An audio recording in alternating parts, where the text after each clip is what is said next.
The big headline on the front page of the Daily Nation, DRC erupts. It is the big headline on major dailies across the region as well. News from DRC and the crisis in Goma definitely making big news. But it's Kenya's involvement in this crisis that we're focusing on.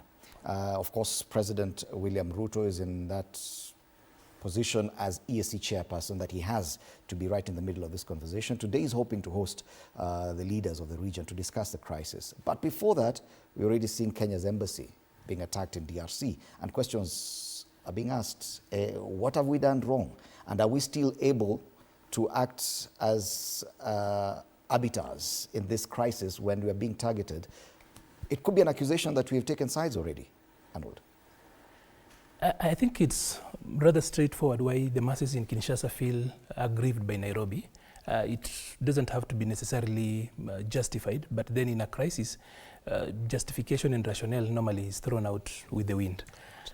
You will remember that we have been chairing the process, the negotiation between M23 and rather the two sides.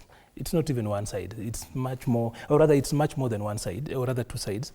So we've been chairing that process. President Uhuru Kenyatta has actually been working around that. Then we called it the Angola process. The last time he went there, there was a part that didn't show up.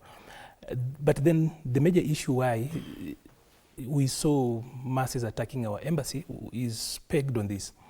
We were leading the East African force that had actually been sent in Goma to actually stand in between the DRC army and the M23 in between. But suffice to say this, that our military, while there, diplomatically stopped the fall of Goma. Goma did not fall on our watch. When Jeff Nyaga was there, and at some point there was a very rusty relationship between Jeff Nyaga as the commander of that particular force and the administration in Kinshasa.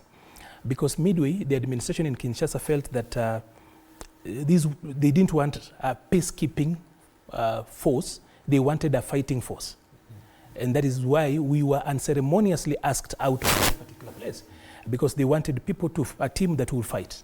M23 at that particular point. But the mandate, when we went in, the mandate was so simple. We were supposed to sit in as a buffer between these two sides, so that then we can actually take care of the people, protect the people, the town. And you will realize that during that particular time, we got a lot of ground. M23 ceded a lot of ground, diplomatically moved across. So, and a good soldier is one who wins a war without fighting. That's the truth. So on our side, we didn't fall on our watch. Goma did not fall on our watch. So we cannot feign...